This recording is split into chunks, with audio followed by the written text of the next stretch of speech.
Hey, it's Geekish. We're back for another round of our fantastic podcast, and today we are doing a celebrity spotlight, and I am so excited because we actually have that celebrity spotlight with us, right? This is a first. This is the first celebrity spotlight we actually had the person actually talking with us, so you can correct us every time we say something wrong. But joining us, we have Steve Spohn. He's the COO of AbleGamers charity, which is an award-winning content creator, and he's an internationally recognized advocate for people with disabilities. He's been featured everywhere, but we kind of wanted to let Steve talk about himself. He's more than just an advocate. He's a human being. A lot of people forget that, especially when they hound him on Twitter or whatever like that. But Steve, how are you doing? I'm doing great. I can't wait to meet whatever celebrity we're talking to today, and it's gonna be fantastic. I'm ready for my new interview job. Here we go. Well, that's one thing. Okay, if let's talk about that real quick. What celebrity would you want to meet? I mean, I'm a feeling you've met a couple of celebrities, right? I've gotten to meet a lot of cool people. Getting to work with Ryan Reynolds was my favorite so far. Getting to speak a couple times to The Rock, that was cool.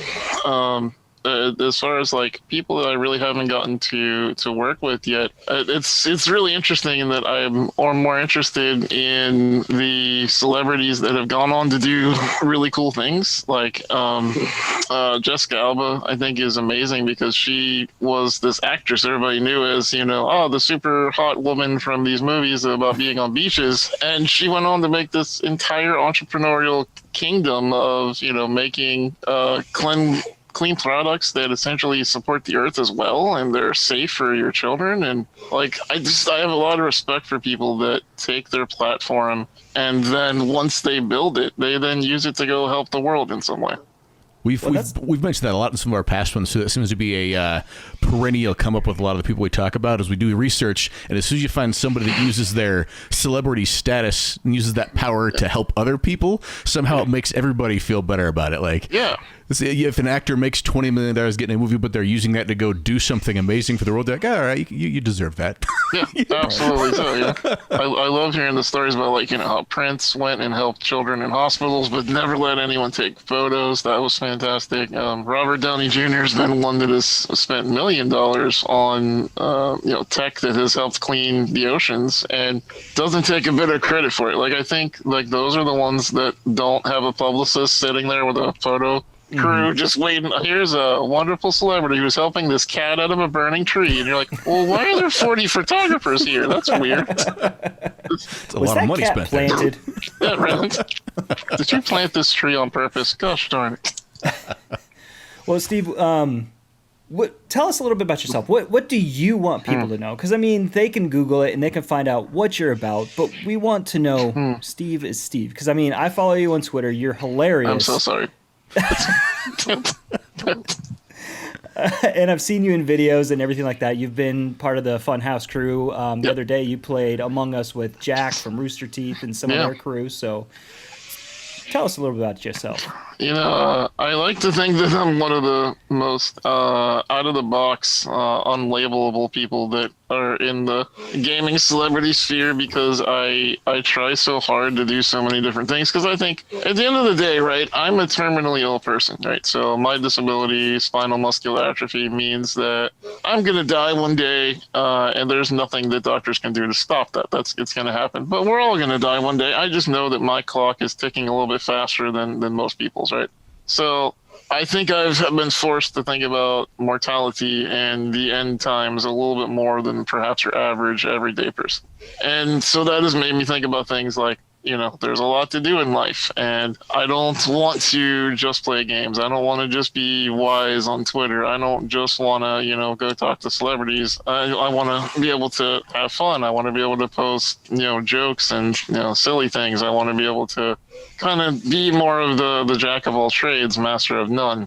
I never claim to be the best in any room. I just want to be someone who's knowledgeable enough to know when I don't know enough. And that's always been my thing. I have my certain wheelhouses that I can help people with, and I try to do that. And somewhere along the way, a lot of people started following me, and I'm still not sure why, because my jokes are really bad. But yeah, people seem to laugh, and I think there's a bit of heartwarmingness to being able to make people laugh and feel something inside at the same time. Especially nowadays, which is something the world needs. So you're a shining light. I appreciate that. Yeah, we definitely do a lot of things where dabbling tends to be a very big thing, because no matter what walk of life you're on there, if there's stuff that you like, not everybody has time to dive head on anything. You can't memorize every line of a movie, memorize the actors and directors from a movie. You can't memorize every cheat to every console game that comes out. So I think that the idea behind that saying, I think if everybody just does what they can and tries to enjoy everything as best they can, it makes for a good thing all around. Yeah, absolutely. Enjoyment is one of the things we don't think about. It's something that I've talked about at work, with my bosses a lot of times is people have somehow taken fun as if it's some sort of dirty word that you're not really supposed to talk about having unless you're like goofing off and not doing anything with your life. And it's like, well, why can't you have fun while you're doing what you're doing? Like, there shouldn't have to be this in-between part where, either you're having fun or you're at work, or you're having fun or you're having a serious discussion. Like, my closest friends, I absolutely love telling them how important they are to me at the exact same time as I'm making a small joke about cutting up on them, or a self-deprecating joke on me. Like, it's to me, that rings more of sincerity than when somebody goes, "You are my inspiration for getting to the grocery store today and putting on pants." And I'm like, great, I put on pants. Thanks. I appreciate that. We all thank you. Yes. Thank you for wearing pants. You're welcome, man. Yeah, if you didn't know the reason you put on pants this morning, it's because of Steve. So It's true. Listen, I put on my pants the same as every other person on this planet with a team of people. So, So you have Evie, is that correct right there? Is that what I see? That is my Evie. Yeah, that's my it's my anti-cat device. For the viewing audience is my kitty, who a 36-pound ball of white fluffy love. But did you say 36 pounds? 36 pounds. Yeah, We weighed him. We weighed him at a vet like 2 years ago, and he tipped the scales. He's a big, like, you know how you hold a baby with a stinky diaper like under their arms and out away from you? Yeah, you hold him like that, and he will be like down past your shins. It's ridiculous. Dang. Yeah. That's a giant cat. Oh, it's ridiculous. There's so many pictures, especially on my stream, of this cat just getting into my arms. And before I would put a little figure here, he would just get into my arm in the middle of camera time, kick the mouse out of my hands, and wrap his paws around my wrist, like, and you're mine. And I'm like, okay, this is adorable, but also now I can't move. So great. You're like, I'm losing because of the cat. Everybody's like, sure. Yeah, right. Yeah, like you can see the cat literally. They're like, yep. Like, all right. This might be the first ever functional Funko I've ever seen in my life. I know. It actually serves a purpose, and I like changing them out. Just, it's funny because I had a Ryan Reynolds one here for a while, Deadpool and whatnot, and people are always like, is that like a product placement? I'm like, no, I'm defending myself against my cat, my overly needy cat. Awesome. By product placement, you mean I purchased this at a store a couple weeks ago and I have it now? Yeah, sure. Right? So, No. Maybe you should reach out to Funko and say, hey, I got a new tagline for you. It's an anti-cat device, so it works great. Yeah, I want royalties from your new anti-cat line. Cats are not so good at figuring out how to pick things up and move them out of their way, so it really helps. So did you pick Eevee currently right now? Are you a Pokemon fan? This is one of my gift from one of my friends for Christmas. Nice. So my Eevees are my favorite Pokemon, and I got this one, like a lot of them. I think I've only actually purchased like two poor creatures and one. I think I got one Iron Man. Other than that, all the other ones were gifts. And people just are like, well, you always have one, so here's another one. It's like, all right, well, cool. You're a collector by proxy. Yeah, pretty much. Yeah, it's like they always say you can pick your hobby. Like America picked my hockey, so my hobby. So I'm all right. I do this now. I'm sure many of those people are probably jealous of your collection now too. At this point, I'm gonna need like an addition on my house if it keeps up at this rate of just We know that struggle. No. I have one room downstairs that is almost floor-to-ceiling shelves on one wall of them. And Oh, God. keep telling myself, I don't buy any more. And then there's a new series that comes out, and you're like, I don't even want this, but I need the whole set. I don't even know why I'm buying this right now, but I need 2 of them. I have to explain that to my daughter of keeping things in boxes, because I've got all mine still in boxes because I am neurotic about it now. And she, when she was younger, would actually save me the boxes from her toys to give to me because she thought I just really liked the boxes they all came in. Oh, that's adorable. Yeah, until they look at him and go, why aren't you playing with your toys? Because I have a whole like collection of Overwatch ones, and I had them up, and my daughter was the same way. She's like, "Can we play with those?" I was like, "No." Nope. Why? I Touch. was like, "Don't touch it. It's a collector." You're trying to explain depreciation value to like a 2-year-old, and you're like, all right, well, look at this chart right here. You can see. It doesn't work that way. Now, as far as go ahead, Derek. Go ahead. No, you go ahead. I was going to say, as far as like fandoms go, is there any particular fandoms in your life that have really, I don't know, shaped your life, or just be one of the ones you're the absolute favorites of? Like, yes, there is. If I see this movie, I will stop and watch it, beginning to end, or I can't go wrong with a certain fandom or anything like that. You know, it's always this funny question to me. I actually put out a tweet in the beginning of December saying that if I was, going to live through the pandemic, one of the things I'm going to try to work better at, and I think all of us honestly should work better at, is figuring out a thing that you want to do and target it and go after it. And for me, that was, I would really like to work with Marvel in some capacity, because, everyone sort of takes what they want out of fandoms. I truly believe the reason that fandoms are so great is because we each see what we need in them. So maybe someone loves, an Attack on Titan or loves a DC Comics. You see a part of yourself, or you see something missing from your life, and that fills that part. That resonates with you somehow. And for me, it has always been the anti-hero. And that, to me, that archetype of a hero who doesn't necessarily want to be a hero, but just sort of ends up there somehow, and no matter what they seem to do, ends up back there. That kind of has always been something that has resonated with me.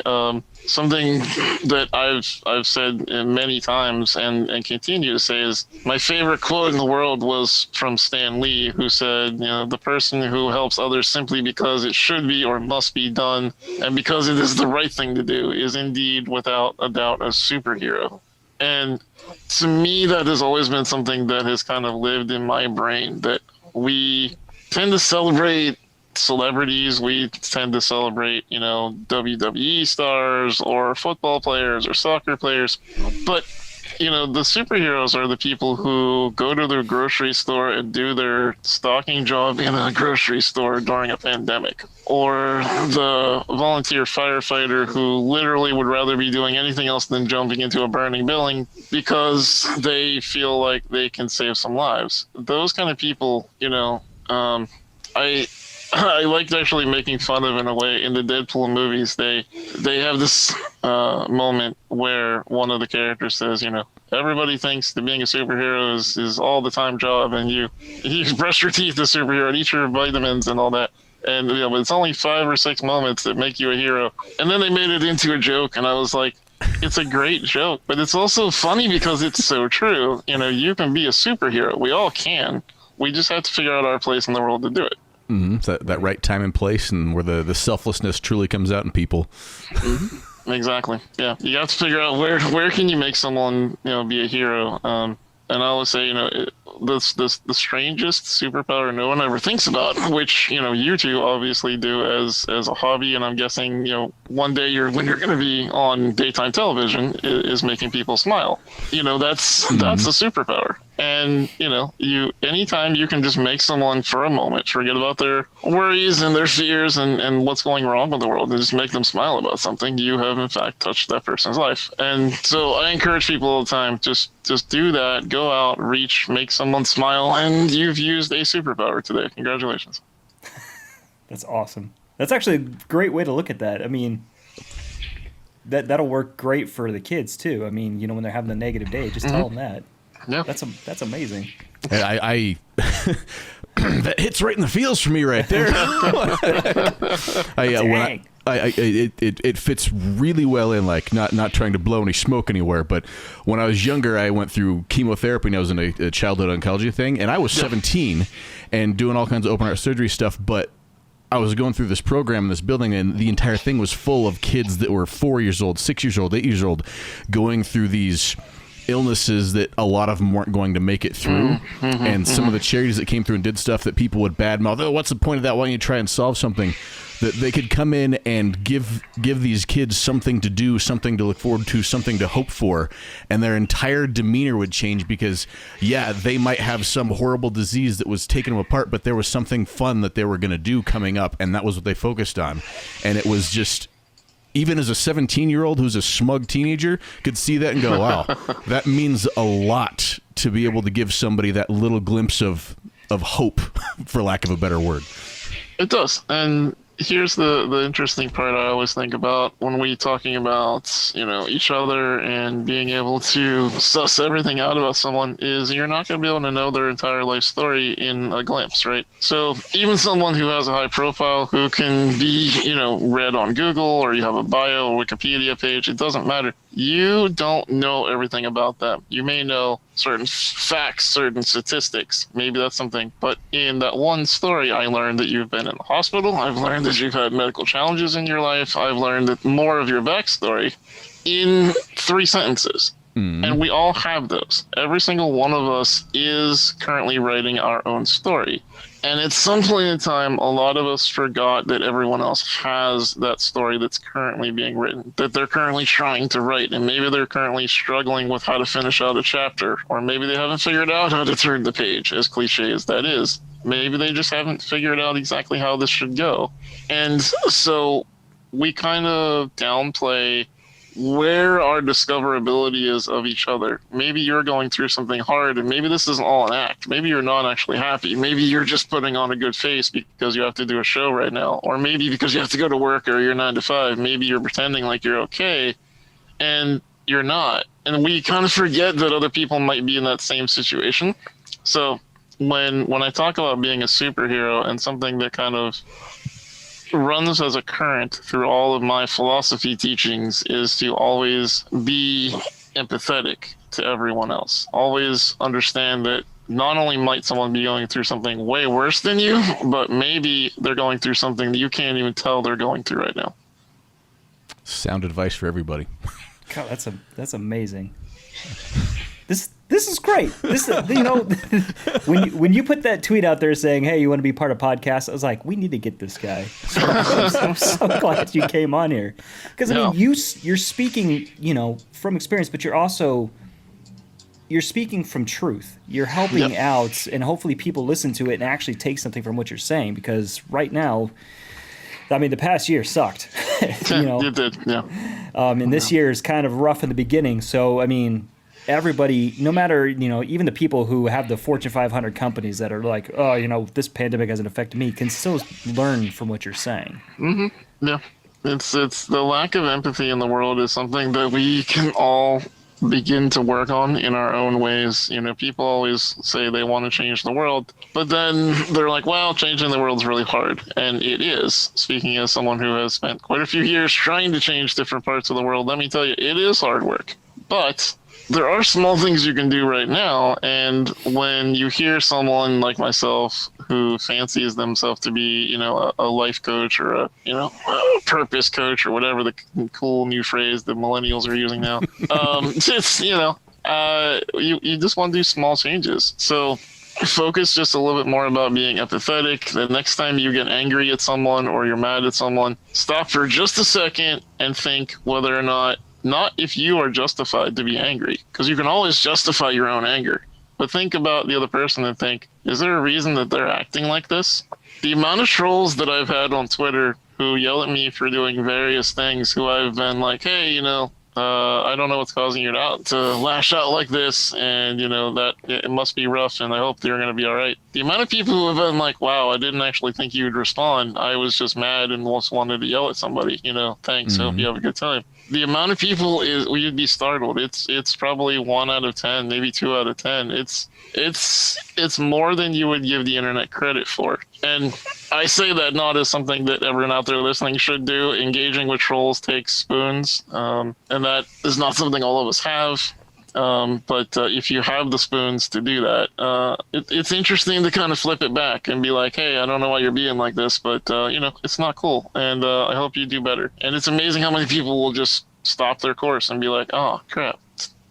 I find that a lot with social media too, that there's something about it that people will just spew out whatever comes to mind, how horrible it is, but the second they even put together that there's another human being on the end, suddenly, not all the time, but a lot of the time, it will de-escalate, so they, oh yeah, well, I just meant this.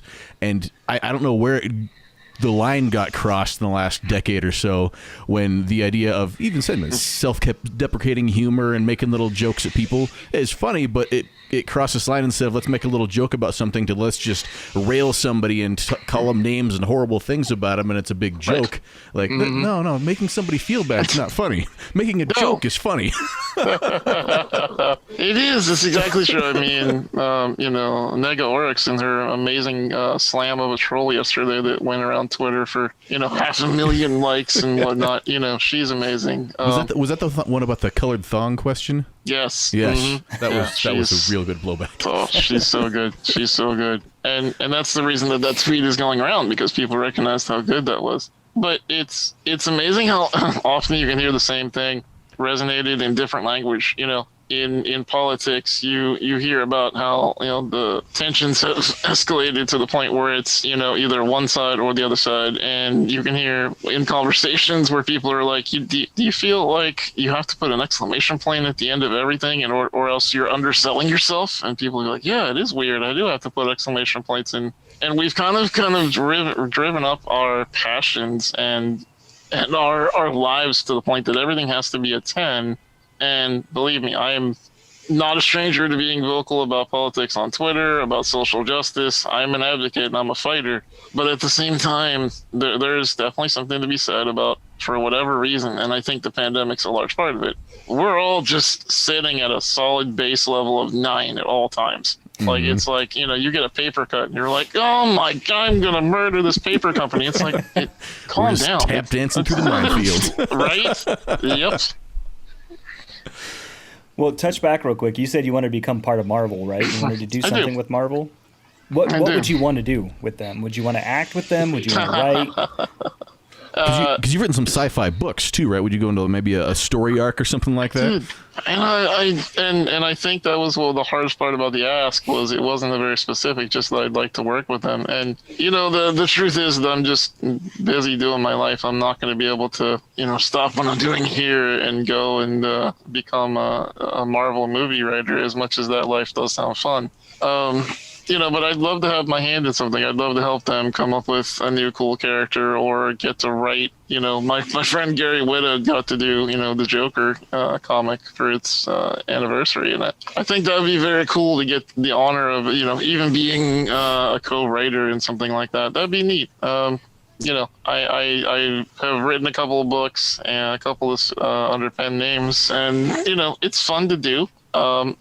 I don't always know if I have the patience for it, because I always get to the point where I'm like 80% of the way through it, and I'm like, okay, I want this to finish now. It's like, it's obviously like every comment I've gotten on every book I've ever written is always like, this was a really good story until like the last 4 chapters, and it just felt like you were just done. I'm like, I was just done with this idea. Moving on.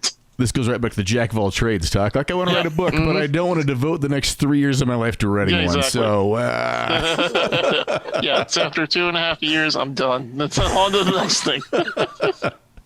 Well, you can cross that off the list still. We're good with that next.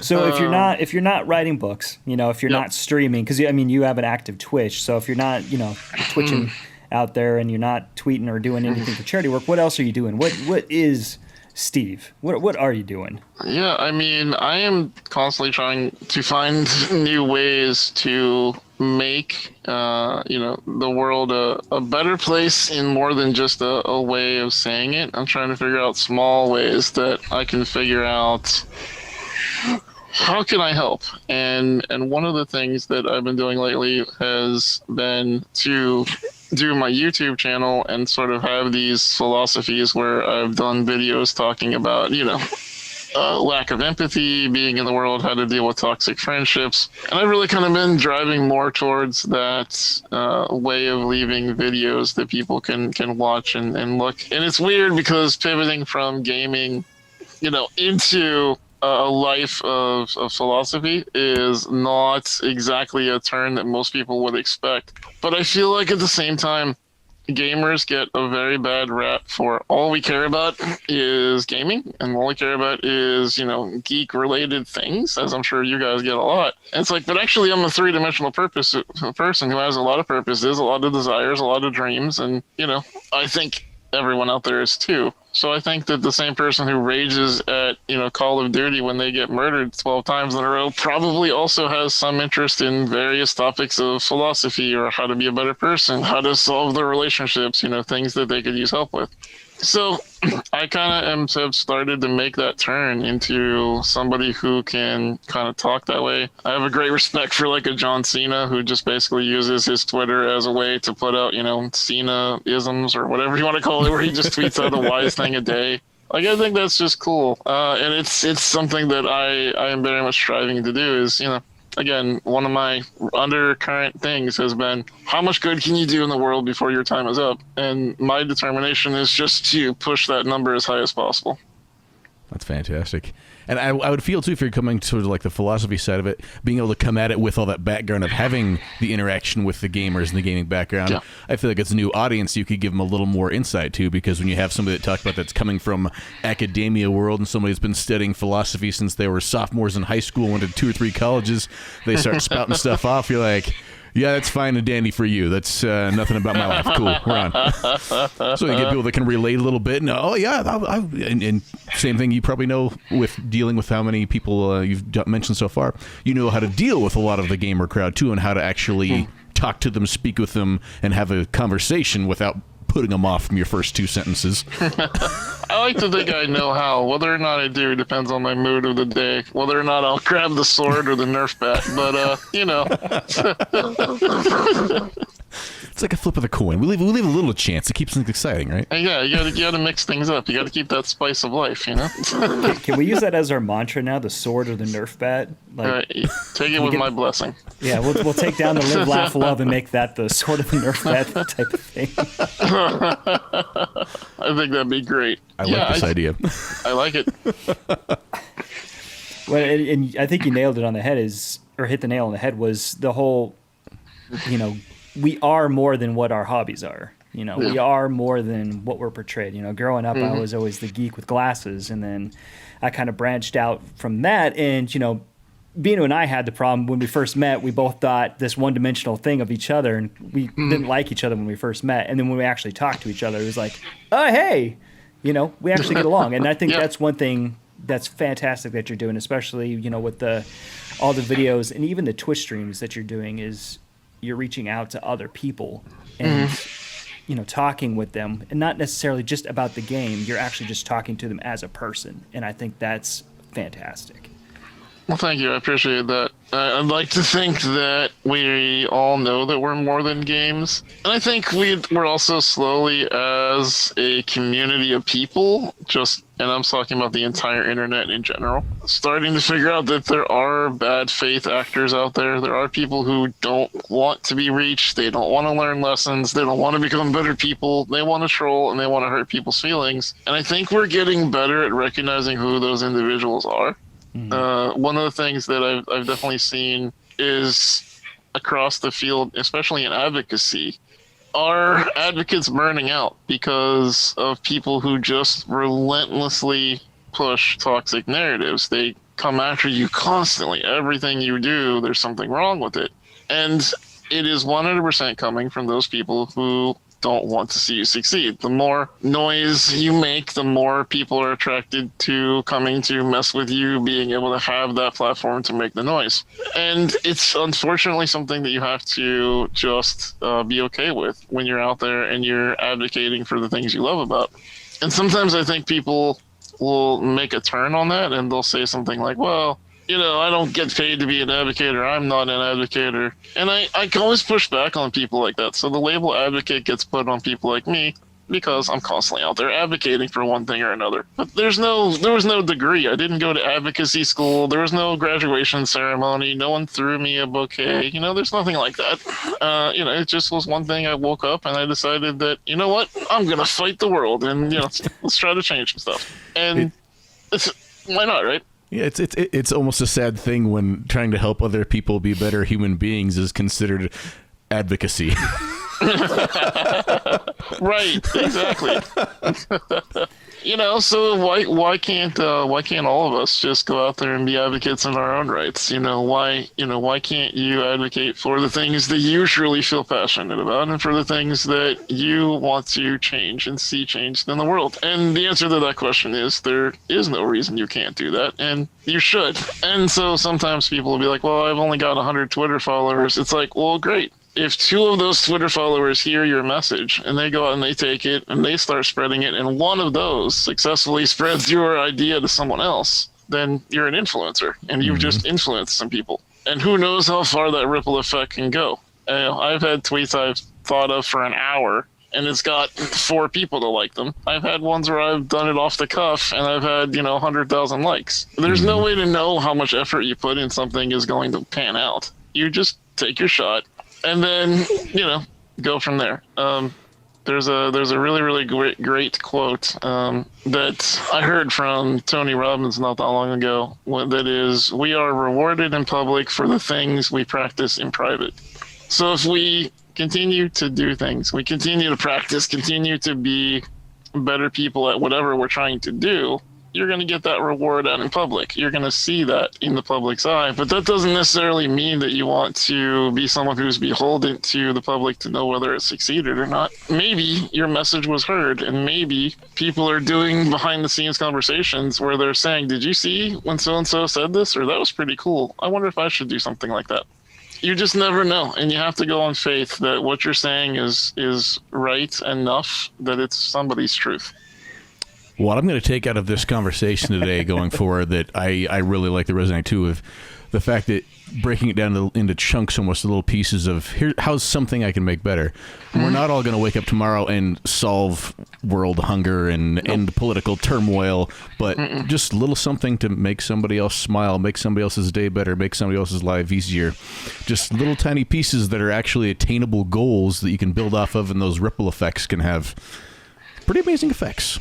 Absolutely. Well, Steve, I got to say that, thank you so much for joining us. I know we're getting to the end here. And, to take time out of your day to talk with us, to inspire, not only us, but everybody. Like you said, even though if it's 2 people and they just start talking like, oh, hey, on the Geekish podcast, this guy was talking philosophy and jokes and everything like that. It's great. And then your message gets out there. So I'm glad that we could help hopefully get your message out there. Oh, hey, I really appreciate it. And, I had my wonderful manager, Jane, come and talk to these great guys. And, the one thing that I wanted, I always ask her to convey to anyone I'm talking to is that I never care about numbers. So a lot of times people will be like, oh, we have this many viewers. This is how many we have on Spotify, Apple, blah, blah, blah. I don't particularly care about that and I don't have a publicist who yells at me for, doing what I want to do. I literally just try and go by my own moral compass. And that's sort of something I continue to encourage people to do is, you know what your own North Star is. You have people you idolize, use them as your North Star. Does it feel good to do this thing? And do you feel like you're helping? Is what you're doing hurting anybody? No? Well, then go do it. If it only helps 5 people, that's 5 more people that were helped. Who cares if it's 5 or 500,000? Amazing. Preach onto that. Well, and we'll throw up a blog too with your, Twitter handle and your Twitch stream and everything. If people want to find you more, they can definitely do that. But, thanks again so much for joining us. It was a pleasure. It was an honor. Thank you for giving me the time to blab on about people needing to be better to each other for a while. You know what? It's a message that the world needs more of. So we learned about Steven and we learned to be better people. I call that a win. That's like a twofer. It's a huge win. It's a huge win. Thanks, guys. All right. Thank you so much. Have a great day, Steven. As we want to learn more about Steven Spohn, he's all over the place. He's got a YouTube channel, he's got Twitch streams, he's got Facebook, got YouTube. Go look him up. He's got some phenomenal stuff that just about anybody can learn something from. We'll also hit it up on the blog, and you can comment what you think at Get Geekish, or go to getgeekish.com and get a link to all this stuff directly. But I want to thanks again for having him out today, and thank you for spending another half hour or so with Get Geekish. Yeah. Have a great rest of your day, and then go and inspire. Like, seriously. Listen to this message and take it. I honestly feel uplifted right now for some reason. I know, right? I feel so good. I feel like I'm walking on air.